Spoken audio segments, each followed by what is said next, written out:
Assalamu alaikum, dear students of class 11 as well as NEET aspirants. Let me take our today's topic as I have just mentioned. It is shapes of p orbitals. तो बेटा यहाँ पे मैंने mention किया for p orbitals l का value क्या आता है, क्योंकि ये तो आपको बेटा ये चीज तो आपके जहन में है l इज इक्वल टू, इससे बहुत सारे मसले हल होते हैं 0 1 2 3 एटसेट्रा। क्लियर? तो बेटा L is equal to S P D F, ये भी क्लियर है। यहाँ पे कोई शक तो नहीं है बेटा। आप मुझे बताइए, अगर मैंने आज बोला है फॉर पी ऑर्बिटल्स L का वैल्यू क्या आता है?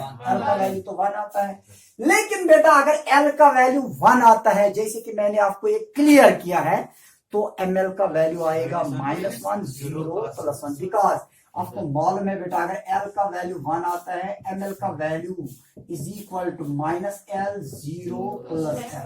आप मुझे बताइए बेटा ML का वैल्यू क्या आएगा? -1 0 +1। क्लियर? तो बेटा कितनी, इनको हम बोलते हैं ओरिएंटेशन। तो कितनी पॉसिबल ओरिएंटेशन है? 3 possible orientation. So there are as many as 3 possible orientation for P orbitals. लेकिन अगर आपको याद होगा, जब मैंने एस ऑर्बिटल्स की बात की थी, तो वहां पे मैंने आपको बताया एस ऑर्बिटल्स में सिर्फ एक ही ओरिएंटेशन। क्लियर? तो यहाँ पे अब हम मेंशन करने जा रहे हैं बेटा for P orbitals L is equal to 1, ML is equal to -1 0 +1। यहां पे आप लिखेंगे सो देयर आर कितने हैं? There are three possible orientations. There are three possible orientations for p orbitals.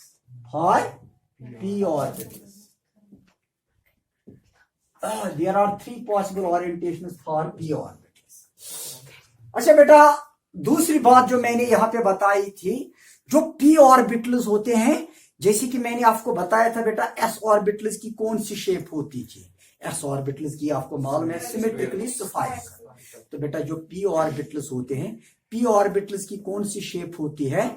p orbitals की डम्बेल शेप होती है। सकर गोबर में उन्होंने इन्वर्टर कर on for p orbitals the shape नहीं, डबल डम्बेल नहीं है, वो है d ऑर्बिटल्स की। The shape of p orbitals is dumbbell. The shape of p orbitals is dumbbell. क्या है इनकी shape? dumbbell.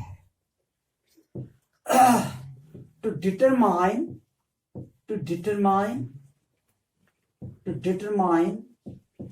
the number of radial and angular nodes,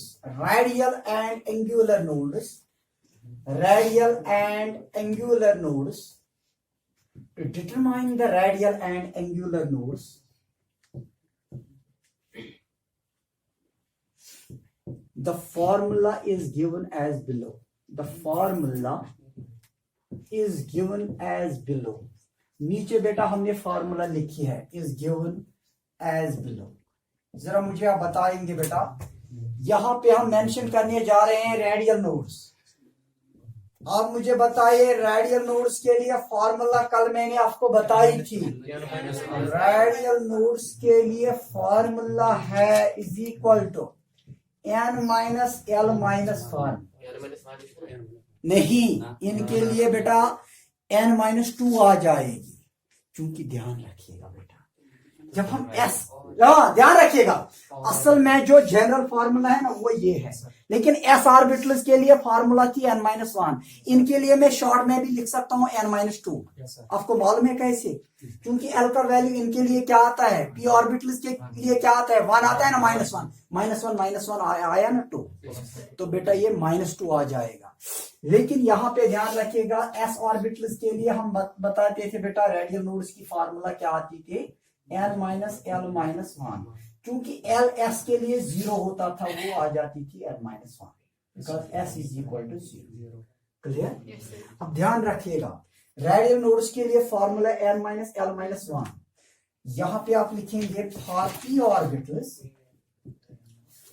P orbitals, जरा ध्यान रखिएगा, ये है बेटा n माइनस एल का वैल्यू क्या आता है, एल का तो 1 आ जाएगा वैल्यू, n माइनस वन, जरा बताइए n माइनस टू, क्लियर, तो n माइनस टू इनके लिए फार्मूला आ जाएगी, n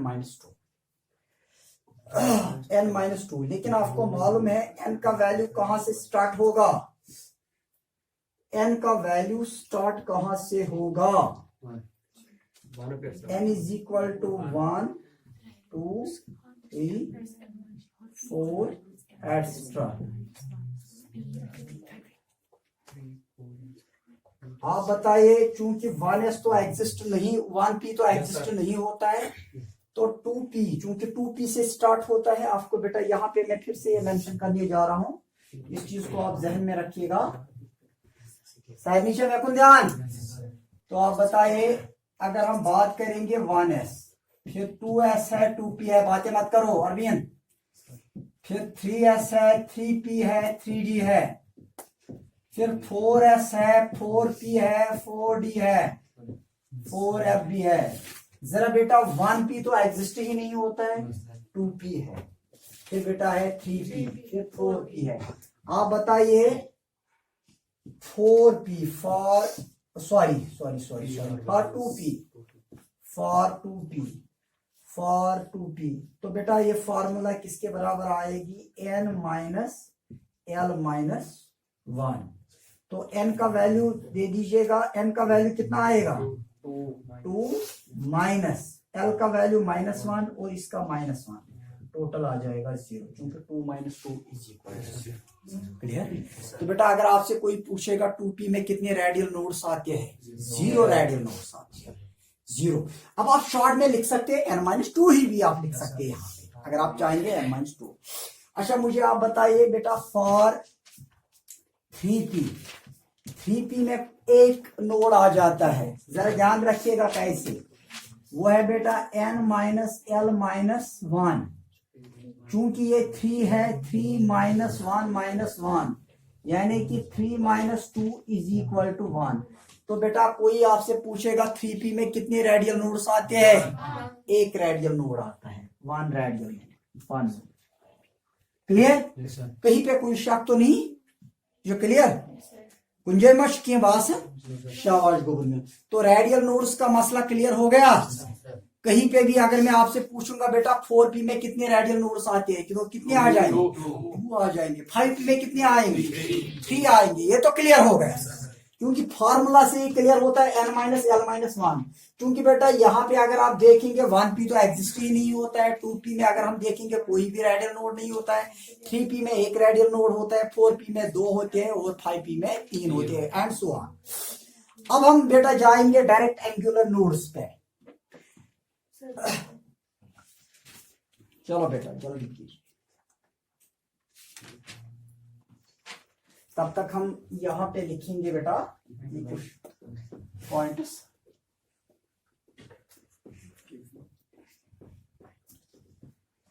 हाँ बेटा आप मुझे बताइए एंगुलर नोड्स की फार्मूला क्या है, angular nodes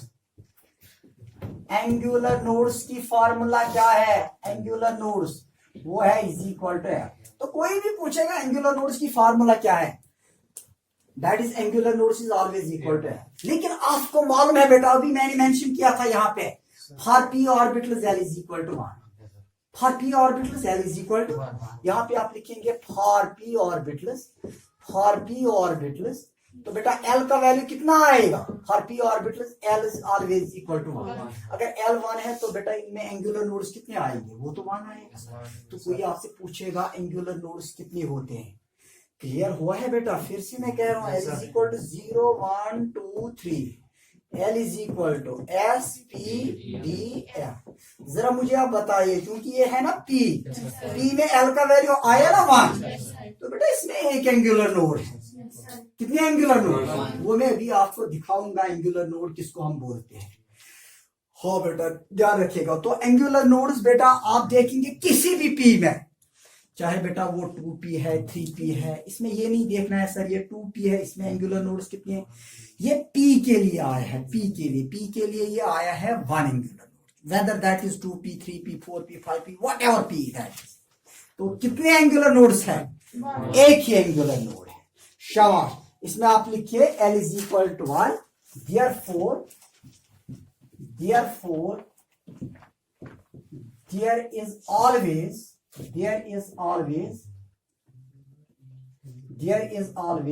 a single angular node in p orbitals, तो कितने एंगुलर नोड्स है, एक ही एंगुलर नोड है। तो बेटा नोड्स का मसला क्लियर हुआ है, जरा मुझे बताइएगा सब लोग। शेप का भी तो मसला क्लियर हुआ है, शेप बेटा इनकी कौन सी शेप होती है, डम्बेल शेप होती है। और जैसे कि ये नोड्स की हमने बात की है, तो दो किस्म के नोड्स होते हैं इनमें, एक तो रेडियल नोड्स के लिए फार्मूला n-l-1 और angular nodes is equal to always l। तो बेटा इसका भी मसला क्लियर हुआ है। Now we are going to draw the shapes for these p orbitals, और वहां पे मैं एक क्लियर करने जा रहा हूं कि एंगुलर नोड कौन सा है और रेडियल नोड को हम कैसे दिखा सकते हैं। हाँ बेटा ध्यान रखिएगा, इस चीज को अब हम यहाँ पे रब करने जा रहे हैं।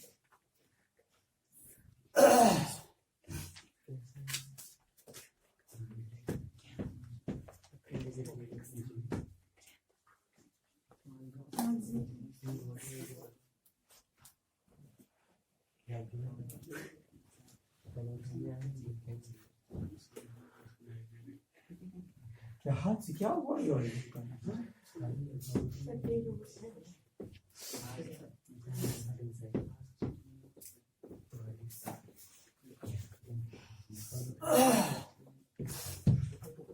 तो बेटा ध्यान रखिएगा, pay attention. Now we are going to draw the shapes of p orbitals, और यहां पे बेटा अब हम ये नोड्स भी दिखाने जा रहे हैं, क्योंकि better is to say when we discuss p orbitals, better is to say nodal plane. यहां पे ना जैसे कि मैं बार बार बोल रहा हूं, अगर मुझसे कोई पूछेगा कि इन लोगों ने क्या किया है, मैं बोलूंगा पीजी किया है। अगर चूंकि अब मैं देख रहा हूं इसने एमएन इकोनॉमिक्स किया है, इसने एमएन हिस्ट्री किया है, इसने एमएन पॉलिटिकल साइंस किया है, इसने, लेकिन जब मैं ऐसे बोल रहा हूं कि इसने एमए इकोनॉमिक्स किया, इसने एमए इन पॉलिटिकल साइंस किया है, तो बेटा थोड़ा सा स्पेशलाइजेशन की तरफ हम जाते हैं, मोर करेक्ट, मोर अप्रोप्रिएट। यहाँ पे क्योंकि नोड्स तो हम बोलते हैं बेटा ये जनरल वर्ड है, लेकिन जब हम p ऑर्बिटल्स की बात करते हैं ना, तो better is to say nodal plan. अब हम क्या दिखाते हैं, यहाँ पे क्या बोलते हैं, ज्यादातर हम बोलते हैं यहाँ पे नोडल प्लान। तो वो मैं दिखाने जा रहा हूं कैसे हम नोडल प्लान को दिखाएंगे, नोड्स को कैसे दिखाएंगे। शेप्स ऑफ p ऑर्बिटल्स में ध्यान रखिएगा बेटा, यहाँ पे ये चीज तो क्लियर है, क्योंकि कितने पॉसिबल ओरिएंटेशन है in case of p orbitals, 3 है। ध्यान रखिएगा बेटा, इसको पहले वाले को हम बोलते हैं px, दूसरे को हम बोलते हैं py, तीसरे को हम बोलते हैं pz। यानी कि अगर कोई आपसे पूछेगा कि कितने ऑर्बिटल्स है p सबशेल में, तो 3 ऑर्बिटल्स हैं। एक को हम बोलते हैं px, दूसरे को हम बोलते हैं py और तीसरे को हम बोलते हैं pz। ये अभी मैं इनका एंगुलर मोमेंटम यहाँ पे नहीं दिखाने जा रहा हूं, वो तो आपको मालूम है 0 -1 +1, वो तो आपको मालूम है, दैट इज 3 पॉसिबल ओरिएंटेशन। लेकिन अभी मैं आपको इनका नाम बता रहा हूं। पहले वाले ऑर्बिटल को हम बोलते हैं px, दूसरे को बोलते हैं py और तीसरे को हम बोलते हैं pz। अब बेटा इन 3 ऑर्बिटल्स का हमने यहाँ पे शेप ड्रा करना है, ध्यान रखिएगा। तो अगर हम यहाँ पे दिखाना चाहेंगे x को, आपको मालूम है बेटा, अगर हम ये 3 एक्सिस दिखानी है, अगर बेटा ये है x एक्सिस, ये है y एक्सिस, तो बेटा ये है z एक्सिस। क्लियर? इशू तो पाई गोबर में पढ़ा होगा आपने। ये वाली जो डायरेक्शन है ये z डायरेक्शन है, ये x डायरेक्शन है और ये y डायरेक्शन है। तो अगर हम इसी को नजर में रख के, इसी को keep these things in our mind, How can we draw the shapes of the p orbitals? Let me make it clear. So for x इसको हम ऐसे दिखाएंगे, ऐसे दिखाई बेटा, इसको हम बोलते हैं px. आ गया ना बेटा ये इसी डायरेक्शन में, क्लियर? तो इसको हम बताएंगे ये है px. अब y को दिखाना है ना, उसको हमने ऊपर की तरफ दिखाएंगे, डायरेक्शन तो ऊपर की तरफ.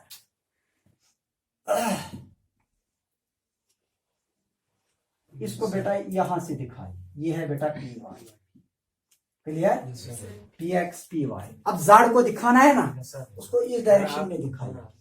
असल में बेटा जो ये है ना, अगर आपसे कोई पूछेगा इस और इसके बीच में कितना एंगल बन जाता है, 90 डिग्री. और बेटा अगर देखेंगे इस और इसमें भी 90 डिग्री बनता है, लेकिन आपको नहीं लगता है, आपको लग रहा है सर कुछ 120 से कुछ ज्यादा है. असल में बेटा ये ऐसे होता है. आप समझ लीजिए ये बोर्ड है, ये बोर्ड है, ये मार्कर है. असल में ये जो वाली ये है ना, ये ऐसी होती है, क्योंकि board is 2 dimensional. We can not draw fully the structure of the 3 dimensional object है. अगर हमने किसी 3 डायमेंशनल वाले किसी ऑब्जेक्ट का हमें स्ट्रक्चर ड्रॉ करना होगा, तो यहाँ पे हम इसको ऐसे दिखाएंगे. आप मुझे बताइए ये है ना ऐसे, ये ऐसी नहीं है बेटा, इसको आप ऐसे दिखाइए. या तो आप पीछे से इसको दिखाए, या तो आप इसको आगे से दिखाए. आप मुझे बताइए बोर्ड और मार्कर के बीच में कितना इस वक्त एंगल बनता है? 90 डिग्री. कितना बनता है? 90 डिग्री. या आप Fleming's right hand rule use कर सकते हैं. तो वही क्या है तो कह रहे तो इशू तो पाइश हो गई बोझवा. हाँ बेटा, लेकिन अगर आप देखेंगे थंब और फर्स्ट फिंगर में कितना एंगल बन जाता है? 90. इस और इसमें भी ऐसे यहाँ पे 90 डिग्री. तो बेटा ऐसे एक्स वाई और जेड एक्सिस में हमेशा 90 डिग्री एंगल बन जाता है. तो इस चीज को हम मजबूर है यहाँ पे ऐसे दिखाने की, वरना यकरी की करो सा था ये क्या इतना करना सा था तुलुम थो ये तो बेटा ये 90 डिग्री एंगल बन जाता है.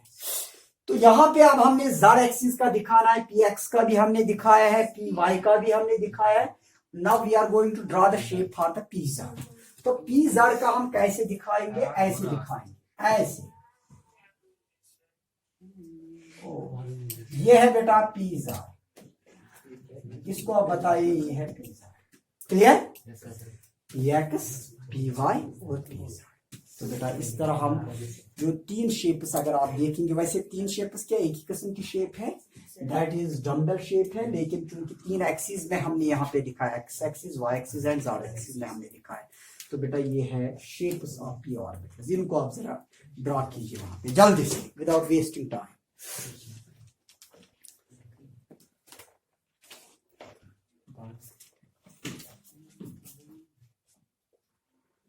अतफर सब ये था एक था यथ मजन से पॉज.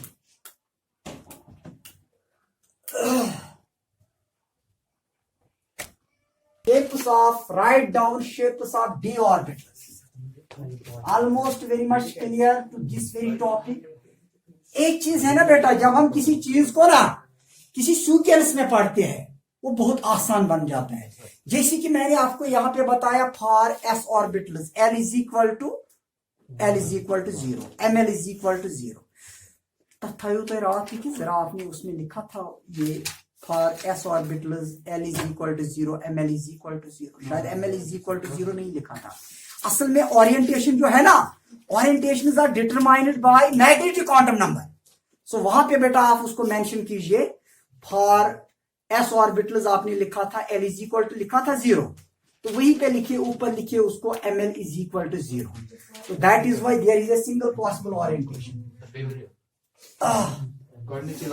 हाँ आपने लिखा है ना for s orbitals l is equal to 0 लिखा, ऊपर वहीं पे लिखिए कामा ml is equal to 0, ml is equal to 0, ml is equal to 0. क्योंकि ml से हमें मालूम होता है कितनी पॉसिबल ओरिएंटेशन है. जरा मुझे बताइए d ऑर्बिटल्स की अभी हमने शेप्स यहाँ पे ड्रॉ करनी है. आप मुझे बताइए for shapes of d orbitals अभी हमने मेंशन करनी है यहाँ पे. आप बताइए for d orbitals, for d orbitals.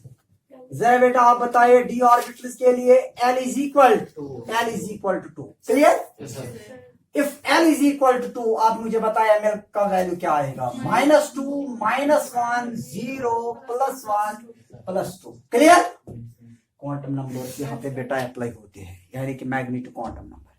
तो बेटा अगर L का वैल्यू 2 आ जाता है, ML का वैल्यू आएगा -2 -1 0 +1 +2। क्लियर? अब बेटा यहाँ पे अगर हमसे कोई पूछेगा how many possible orientations are there for d orbitals, so there are as many as 5 possible orientations for d orbitals. So there are as many as 5 possible orientations, 5 possible orientations for d orbitals. Clear बेटा यहां तक? अब चूंकि कितने possible orientations है, 5 possible orientations. Next बेटा जो D orbitals होते हैं इनकी शेप कैसी होती है? क्योंकि आपने अभी देखा था एक डम्बल होता था, वन सिंगल 8 शेप्ड वहां पे होता था in case of D orbitals, लेकिन यहाँ पे आप देखेंगे 2 डम्बल्स वहां पे वो क्या हुए हैं, कंबाइंड टुगेदर। ध्यान रखिएगा, तो इनकी शेप होती है d orbitals possess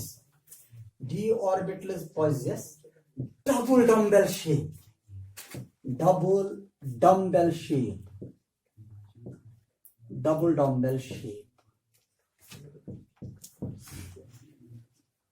क्लियर है? हाँ बेटा, अब हम नोड्स की बात करेंगे। जरा आप मुझे बताइए रेडियल नोड्स किसके बराबर है? रेडियल नोड्स फॉर्मूला मैंने आपको बताई है n-l-1।